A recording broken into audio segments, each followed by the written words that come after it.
Alvin Lim siap ditembak mati demi keadilan. Teman-teman setanah air, nama saya Alvin Lim, saya adalah seorang advokat resmi dan tersumpah. Ya, dan hari ini saya disidangkan menghukum acara yang melawan hukum. Ya, jadi teman-teman, ya kan, saya walaupun dikriminalisasi, saya datang. Ketika saya sehat, saya datang. Ya, tidak ada yang jemput paksa, tidak ada, saya datang. Ya kan, ayo kapan Pak Mahfud ada waktu, lagi nggak sibuk nyapres, nyawapres, ya, kasih tahu saya Pak. Saya jelaskan ke Pak Mahfud. Saya cuma mau Pak Mahfud menjalankan tugas Bapak saat ini sebagai Menko Polhukam. Saya tahu Bapak mau jadi cawapres dan saya hargai, ya, saya tahu. Oh, itu tidak pernah tidur di dalam penjara Pak. Jadi di dalam Kelapa Salemba, di kantor KPLP di atas gedung ruang ada AC. Kalau dia punya info begitu, diberitahu aja ke saya boleh, di mana dan kapan dia lihatnya, kan tinggal gitu aja. Kalau isu begitu sih di Sukamiskin banyak orang pulang tiap hari. Itu soal-soal yang harus kita selesaikan memang kalau ada. Kalau ke lapas itu ngeceknya ya pasti tiap kan ada Irjen, Inspektur Jenderal. Itu yang selalu ngawasi. Kalau ada sesuatu dia saya panggil. Tapi ini kalau dari Alvin kan memang terlalu banyak ya pernyataannya, semua bagi dia jadi kasus, jadi tidak jelas yang mana yang benar, mana yang salah akhirnya. Berang pernyataan dari advokat Alvin Lim yang menyebut Ferdisambo tidak pernah berada di penjara Lembaga Permasyarakatan atau Lapas Salemba. Cawapres nomor urut 3 Mahfud MD pun turut memberikan respons atas pernyataan tersebut. Ia pun akan turun tangan soal isu Ferdisambo tidur di ruangan ber-AC. Dikutip dari tribunnews.com, pernyataan itu disampaikan Mahfud MD saat berada di Kompleks Gereja Katedral Jakarta pada Kamis 4 Januari 2024. Mahfud MD mengaku tidak mengetahui soal hal tersebut, namun ia mempersilahkan Alvin untuk membuktikan pernyataannya. Menurut Mahfud MD, jika isu tersebut benar maka harus segera diselesaikan. Lantas sang Menko Polhukam pun ditanya perihal apakah dirinya akan memeriksa informasi itu atau tidak. Mahfud MD pun menjawab tidak ada laporan kepadanya, namun ia mempersilahkan institusi terkait untuk mengurusnya. Diketahui sebelumnya Alvin Lim memberikan pernyataan saat ia menjadi bintang tamu dalam podcast bersama Dr. Richard Lee. Dalam wawancara itu, Alvin Lim mengungkap Ferdisambo tak pernah berada di Lapas Salemba. Sebaliknya, mantan Kadif Propam Polri itu disebut tidur di kantor KPLP di ruangan per-AC. Bagi Menko Polhukam Pak, ada info dari salah satu pengacara Alvin Lim itu Sambo tidak berada di sel Salemba Pak. Tanggapannya Pak? Dia berada di ruangan AC Pak katanya. Ya bagus lah kalau dia punya info begitu. Diberitahu aja ke saya boleh, di mana dan kapan dia lihatnya, kan tinggal gitu aja. Kalau isu begitu sih di Sukamiskin banyak orang pulang tiap hari. Itu soal-soal yang harus kita selesaikan memang kalau ada. Gitu. Akan dicek nggak Pak? Kenapa? Nggak ada laporan ke saya.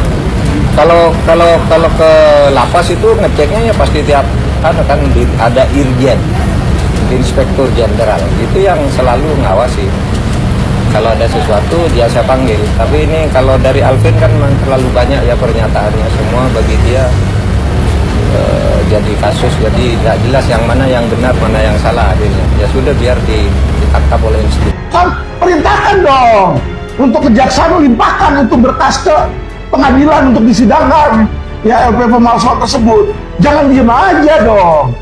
Ya, saya bukan bicara ini bukan sebagai politik untuk mendiskreditkan Anda, tidak.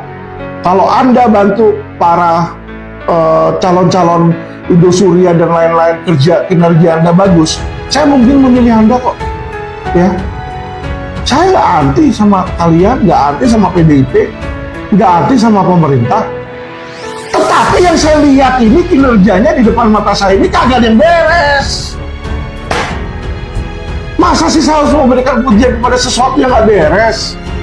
Lah, saya harus kemana? Ke kantor Bapak? Sudah pernah Pak, saya bikin aduan kantor Bapak. Saya bicara dengan staf ahli Bapak itu sudah pernah Pak. Ya, tidak pernah ditindaklanjuti Bapak Menko Polhukam yang terhormat, yang tercinta, yang tercantik, yang tersayang. Ya, kalau lawyer seperti saya aja yang punya nama dan bisa dapat atensi publik aja nggak bisa kalian nggak kerjain, Nah, terus mau gimana negara ini, Pak Mahfud? Anda keluar-keluar mau jadi cawapres akan berbeda. Lah Anda ketika menjadi Menko Polhukam jangan membuat perbedaan kok. Anda bilang Rindu Surya Anda yang kerjakan, ini buktinya Pak Mahfud. Ya, saya yang pasang badan Pak Mahfud. Benar memang yang mengajukan kasasi adalah jaksa, tapi itu karena saya push Pak Mahfud, ya, supaya Bapak tahu itu. Jangan dipikir saya tidak ada sumbangsinya di situ. Itu menurut Bapak.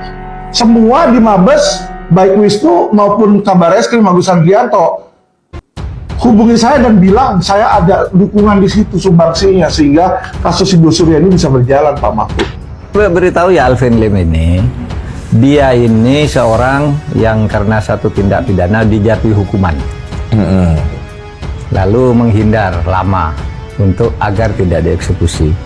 Nah, ketika pulang ke Indonesia akan dieksekusi karena putusannya sudah inkrah. Terlepas dia katakan saya tidak salah apa, tapi pengadilan katakan dia dihukumlah sekian tahun, kan gitu kan. Nah, setiap mau dieksekusi itu bikin laporan macam-macam lalu nantang Jaksa Agung. Ayo debat dengan Jaksa Agung, ayo Kapolri debat. Yang terakhir ngajak debat saya lagi kan. Ya baru keluar ini. Nah, terkait dengan kasus Sambo ada di luar. Nah, Sambo itu diletakkan di Cipinang itu hanya sebentar, tapi langsung dipindah ke Cibinong. Boleh kan orang minta pindah penjara atas pertimbangan tertentu, saya minta di penjara di Cibinong, apa di Cipinang, atau di Salemba.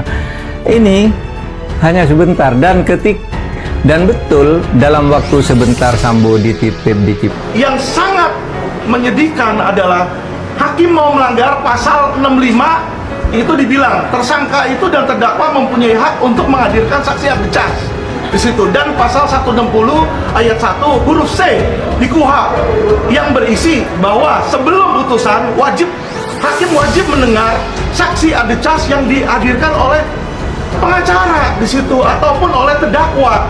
Saya tidak pernah diberikan, saya bilang hari ini saya minta dihadirkan dan ditolak oleh hakim. Nah, itu terus bagaimana? Hakim ini kan di persidangan tempat mencari kebenaran material. Nah, mau mencari kebenaran material tapi tidak disetujui. Nah, kalau memang caranya kayak begitu, nggak mau cari kebenaran, ya kan? Nggak usah dituntut 6 tahun. Ambil aja pistol, suruh polisi, suruh jaksa, tembak mati aja Alvin Lim, nggak apa-apa. Saya serahkan nyawa saya untuk menegakkan hukum. Jadi saya keras. Bukan karena saya lawyer yang tidak benar. Karena saya melihat ada oknum mau melanggar hukum, terang-terangan di siang bolong. Apakah tidak boleh saya sebagai pengacara menegakkan KUHP? Itu yang bilang bukan Alvin Lim loh, yang bilang KUHP, Kitab Undang Hukum Acara Pidana. Kenapa KUHP itu dibentuk? KUHP dibentuk untuk melindungi hak asasi manusia. Di mana seseorang ketika menjadi tersangka atau terdakwa, hak-haknya itu banyak yang hilang, teman-teman. Disitulah makanya hukum memberikan limitasi. Nah, sekarang Indri Surya bisa dilepasin dari penjara bebas demi hukum, penjahatannya dikasih privilege-nya. Masa seorang advokat yang sudah berbakti bagi masyarakat dan bagi para korban investasi bodong tidak mau diberikan hak untuk menghadirkan saksi yang meringankan saya? Lah terus apa yang mau dicari di dalam pengadilan? Ya kan? Jadi kita witness sendiri, kita saksikan sendiri bagaimana keadilan itu runtuh di PN Jakarta Selatan. Dan inilah kenapa saya vokal. Saya tidak benci kepada polisi, saya tidak benci kepada jaksa, saya tidak benci kepada kehakiman. Yang saya benci adalah oknum. Karena oknum inilah sampah yang merusak institusi yang kita cintai. Ya, Alvin tidak pernah berkhianat. Saya kalau mau kabur, saya bisa kabur ke luar negeri. Tidak kok, saya hadapin. Saya ditahan 9 bulan sampai lepas demi hukum. Apa saya pernah kabur dari penjara? Kok saya dibilang nggak kooperatif? Dan dibilang sudah diberikan kesempatan. Kesempatan dari mana? Kemarin sidang dipaksa aja, bukan dalam waktunya sidang. Yang diberikan saksi dari jaksa kok kayak begitu. Jadi jelas teman-teman di sini ya, bahwa oknum jaksa itu ada pesanan, mungkin oknum hakim juga ada pesanan kalau memang mereka mau seperti itu. Dan bagaimana masyarakat bisa percaya sama pengadilan apabila pengadilan menegakkan hukum dengan cara melawan hukum? Itu pertanyaan saya.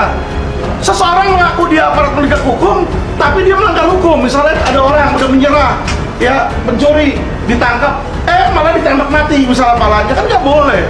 Kita nggak boleh menegakkan pro justia dengan cara melawan hukum dan melawan HAM. Karena kalau mereka lakukan itu, tidak ada bedanya mereka dengan penjahat yang mereka adili.